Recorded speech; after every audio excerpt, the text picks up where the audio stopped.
Tokyo Ghoul. Embrace of the Flesh. Based on the Tsuyashita manga. Tokyo, the rich high-tech ode to man's prosperity and development. Yet some denizens relegated to gazing at its steel castles from another perspective it treats. Deeper still a parallel existence, hunters of the self-proclaimed dominant species called humans ghouls. Fiancé. My younger sis finally did it, took her ages. Money and career got in the way of getting hitched. First I learned of that Buddhist temple boy was when she out of the blue told me she getting hitched. A wedding gift. Thinking a big chocolate. Those everyday thoughts are replaced by rapidly moving feet. The thinker running for dear life, benign versus horror contrast. The person's thoughts determine a ray of hope in the familiar, stopping by a fair-skinned fellow, taking unavoidable moments before speaking, unable to overcome their body's need to pant. In the park after me. A bakemono. We gotta run. The person kneels and apologizing, wish it weren't you. Their eyes red looking up at them. More specifically a rubicund iris and the sclera black with red veins across the eye. The runner had not only fear but inevitability on the face they about to be eaten, the race for life lost. Briskly walking up from behind is another young fellow, Morihei. The kneeler again, if life didn't give me a raw deal. Bloodstains indicate a finished meal and passage of time in the park that night. They had come. They share an apartment of a condemned building to squat in. Morihei lay down, hands behind the head. Kneeling like you hung up. Nature made us predators. There are 7 billion of them. The dead can hear the unspoken scoff. This is our life bottom of human social order, but we prey on them at the same time, horror personified. Nishitouin Gushiken had a trait separating from most human and even ghouls. Locals of this land have light skin tone, this guy goes even paler if that were possible, approaching, but not quite albino. Both late teens below 19. As lions they collaborated to herd the prey to another unsuspected predator. Takians have a lethal parallel residence, outclassing man in every physical parameter and matches his intelligence. The ghoul's attire is rather simplistic and early signs of wear. Humans would moan if made to live as bums, no hassle for us ghouls. Superhuman bodies and our diet of humans, all we eat are humans, 2 of us can survive this rat hole with a yen snatched off warm corpses. Don't even breathe we can make a little change selling our finds Morihei affirmed. The 2 walked toting burlap sacks among a bustling concrete jungle decorated by traffic and pedestrians oblivious to predators in their midst, a buzz 24/7, including daylight hours like now.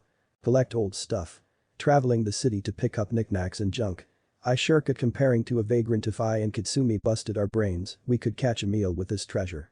Gotta hand it to our prey, efficiency limited pollution making an overwhelmingly clean metropolis. Casting a broader net, a landfill in Tokyo Bay with super speed and leaping we can reach, staying off public places if we wanted.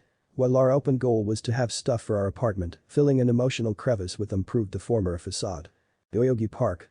At the moment they with many prey around, walk the immaculate path lined either side by sakura, high above branches touch each other reaching across, innumerable flowers forming a pink canopy. The Nishitouin rush into a morgue and get a body that way. They won't see us coming. Keep this up and I transform in front all the humans. They'd be already dead, no real risk of humans hunting us for murder, enough bodies we don't have to share one. You did say 7 billion. An audible scoff this time cut him off, hooked up only so I can have an easier life with CCG up our asses. But damn you act up like you found a conscience. Up my ass with your human complex. Murder. That no ghoul I ever heard of. We do what we have to and that is eat to live. Indicating the relationship isn't the best for some time. For sure ghouls typically are something like wild predators, not having a heart for what they kill, mainly that a food chain would come full circle. Feeling it's so part of us. Nishi. Warns Katsumi. Killing humans, killed by CCG. We live on the run. Endless cycle. Something our prey would say. Give it a chance. Tell yourself this. You killed. But your body says you must or you can't eat. Regret taking a life still. You can't frame it that way.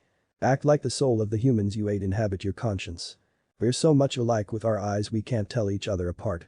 A spirit of killing has to exist between us. Please give it a chance. Katsumi asserts, never asked to choose my parents owe nothing there in shedding tears. I am the superior species by luck of the draw, hard luck for humanity. He feels the humans would kill them, their entire species, without remorse, kids and all. Under circumstances he could easily be of a mind ghoul can inherit the earth. In essence the philosophical reasons for questioning one's natural instinct uneased him. Tokyo Skytree, another of man's monuments, 634 meters, rising above all, this tower. Stark relief, elsewhere in the city and no beautiful park in sight, rummage amongst the refuse heap they do. Wasn't merely garbage bags, but treasure like those of plastic and metal to be had. One hand under the chin, index finger and thumb touching it with the head looking downward as cogs turned, only to drop the hand before speaking. Broaches Nishitouin, a single morgue means no turf battle for feeding grounds. Cut off again, a body a month ain't doing it. Nishitouin protests, just because not your style doesn't mean we should risk the CCG. Longest-lived predators cognizant to their limits. A ghoul can survive that long on a single body, doesn't bar an individual from going over, drawing deadly attention. Morihei retorts with this partner more like half a body per month. Since you think that way shouldn't fuss about this. I know you heard a rumor. Word a ghoul squad rounding up people for food under CCG's nose. The cafeteria is the name. Kinda messed up because ghouls go missing. Then loathing, that missing part is BS. The near albino partly convinced that his accepting ghouls could get together in spite of territorial preferences, conceding a way to satisfy a want to go over the one-body quota. Nishitouin doubting its veracity calls his disbelieving the missing part the actual rumor. Morihei entertains CCG sly bastards, crazed enough to spread the rumor, scaring off ghouls. Another night, another hunt. Clearly my ideas went nowhere. Back to the first park they were originally in at night. The two have ventured out when no CCG dove investigators are in sight. Noses audibly sniff the air. Senses are sharper than a human's like the one out of view. Morihei produced a noise by sucking air and saliva through the teeth, he wasn't happy. On another island far away it's called a stoops. He did it for the same reason, annoyance. If I can't sort this scent out you can't to save your life either, Nishitouin. Wind scattered the smell. Both pair off in a super speed run at separate directions. The yellow moon cloudy. Morihei later is walking over, his face draped in annoyance once again. Reaching the spot where his partner is standing over a fallen body, stops, he emphasizes in speech his partner's name, a heartbeat Nish. He expectant of a warm corpse. You're talking to someone who eats corpses. The person was unconscious. Morihei scoffs that down. You might as well give up and drink coffee alone, a beverage these parallel existences can consume. His turn to emphasize a name and with it the eye effect of the rubicund iris and all appeared. Leave me alone cats. Morihei turned rubicund as well. I'm only talking the truth. Longest while now you place complaining about me than actual survival. Leave me alone cats. Oh morgs. Actually more and more I feel one of us isn't the predator here. If you can't stand this partner then run away. A split can trim the odds of survival. If bad only a matter of time before hit by 4 or 5 Q bullets. Morihei slightly laughs, you already ran. Nothing changes, ghouls are supreme predators. Put on earth to be more than human. Don't peg me like that. And see it now, in a church asking the Catholic priest to cleanse your sins in confession. Like you can judge. And face it. Truth doesn't care if you hate it. Humans wanna live, but they all can't if ghouls want to. To him the question is the simplest. Accept what you are. If you ask him, nothing in worrying if humans treat as kind like criminals, scared like deer or hate our guts. Predator and prey. Nature, take your complaints to her. The person stirs, looking up at the ghouls standing over them. A student judging by book bag, their age. Both are rather surprised. Hi, I am Morihei gesturing to the other, Nishitouin. You had your whole life ahead, by rights you should die tonight if my partner here wants you to. Nishitouin wears a forlorn body language and questions internally they are the flawed one. With you it's kill as we want. Came the weak answer. His partner responds to the human instead. Scornfully preaches to the human his partner knows he has to eat you, but is held up by a human complex they don't want to kill you. He goes on ghouls gods slated as predators, in his mind, angry he sounds philosophical like his partner, rubbed off, and continues, our fate we can't fight against. Morihei suggests it's your find, your kill. Nishitouin is rendered still as a statue. The young man followed by insisting his partner make the kill else Morihei will simply walk and leave, implication his victim will live to report and CCG will not be far behind. Nishitouin clenches a hand, the body on the verge of trembling. This struggle was interrupted when the prey spoke up. Said they know it's a kill or be killed world, this night death would lay a hand. They asked from one person to another that their family know their fate. Not begging but in dignity. Katzumi determines its closure for the family. I slew them with my own hand, painlessly, whatever consolation that was. Mouths caked in blood, flesh scraps dangling from the mouth. They feast. Unwanted advance. Back in the apartment tonight, Nishitouin lay fast asleep sprawled atop their old mattress and suddenly feel a presence. Morihei was behind laying down on his side, his arm over them. Clearly sexual. Gushiken's eyes pop open, red and warns the youth away. Been several days since the student. Gushiken, a morning, surreptitiously as able as leaving the vicinity of a mailbox, belonged to the family home nearby. Within its bowels penned with my own bloody hand is a note of what transpired, their wish they know along with some belongings as proof. They return to the apartment, entering a room.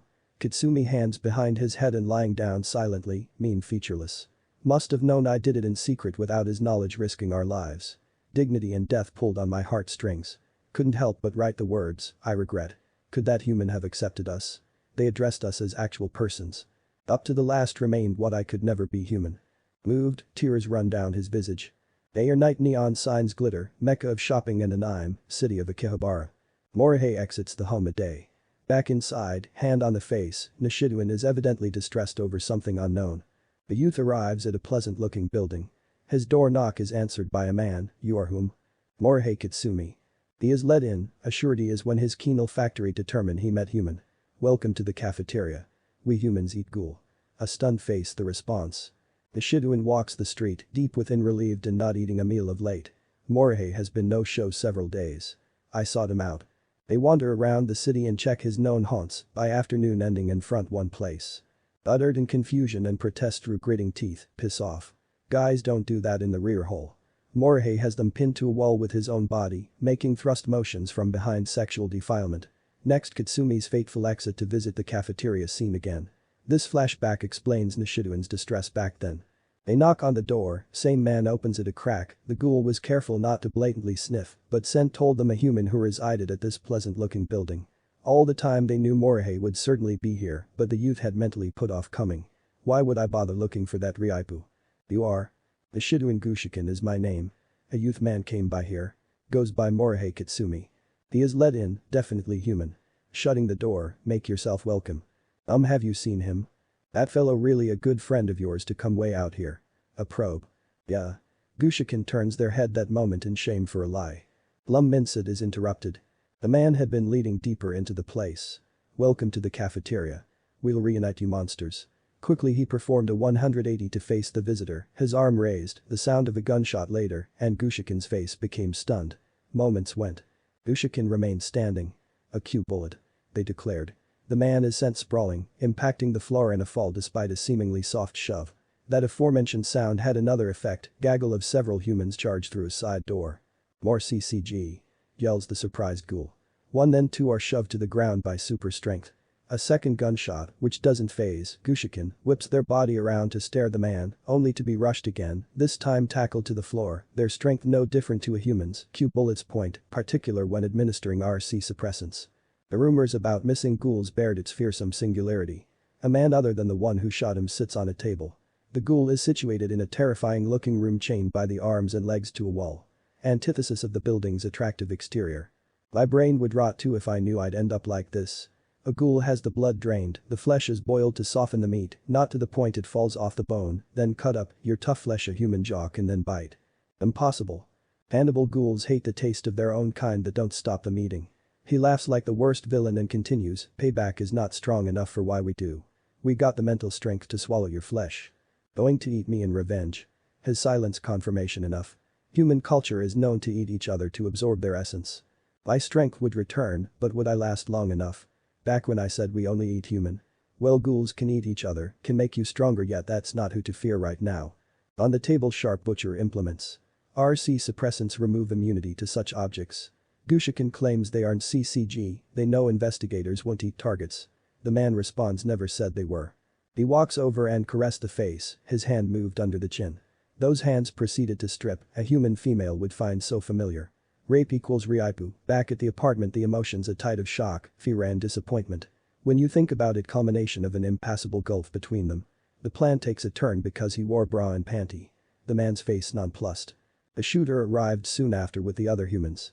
Gushiken knows her strength was yet to rise to normal levels. Ryaipu in the apartment was not homosexual, sex in the rear hole was vaginal. That side of me exposed. Her eyes are rubicund and her clothing still undone. He calls her a Madonna for the artist had androgynous tendencies too. The girl disagrees, describing herself a tomboy, as for why, the missing skirt and heels, failure to hang out with her own sex, missing lipstick, all a guy's way. She couldn't answer, except it wasn't a clever way to evade authorities, instead a mental bulwark. He labels her off the grapevine in response. The Nishitouin's wannabe rapist was present. Sounds to me you share a lot with monsters, you hate, she addressed them as her eyes glanced the implements. Can feel it building, can't you? Fear of being prey, breathed the shooter. She asks why can't the races reach out to each other? The man scoffs. Look-alike that talks, plays, experiences joy and sadness, you can never be like us, always on the outside looking in. He tilts his head signaling someone to raise with their arm Morihei's disembodied head. Her face grimaces in grief. I found it impossible not to feel for him. Even the law won't jail us. We reduce the predator into what they view us. Prey. She outpours, we can't go on like this. I never wanted to kill. And so it was my fate to be eaten. Our species were similar, both unleashing the monster side. Afternoon is succeeded by evening. For some reason they hadn't sought to end me yet when it comes to ghouls and suppressants, a miracle from on high. Rapist re-enters the room. First time proved him a pederast. Making his way over and proceeds to rape. Not a second time, welled up inside was a will. She burst the chain restraining one arm and its hand found his neck. In moments an inhuman strength strangles him. She breaks the remaining extremities free. She looks down at the drop human not with anger but pity, a condom in the hand. The hunters discover her out the room and they grew from the base of the back. The main killing tool a kagyun. A muscle that hardens or softens and moves per desire. Release of which hided her attributes, as every human present needn't be told put them in grave danger, piercing and lifting a body up, twisting a body in half, blows landed, a valse another. Bakemono. Word for beast. A moral hill have I no right to climb. Am I avenging my rapist? Can't be. What I think led up to now is somewhere inside me wanting to be human, if only reduced to a caveat of each species being accepted socially, where I could loosed from the shackles of being a bum, mingle freely without being marked for death. As it were unable to rest free from a fate of blood and guts. She locates the man who shot her previously as well. She dodges gunfire, immobilizes him and says fatefully, if only fate was kinder. Organs pushed out the front of the torso, bursting the skin from pressure from behind, exerted by a very hard kagyun. Her actions next, my act of remorse, self-doubt, were to lay out my victims humanely and leave. The Nishitouin is seen again dressed in female attire, walking the street one day in a sea of Takians.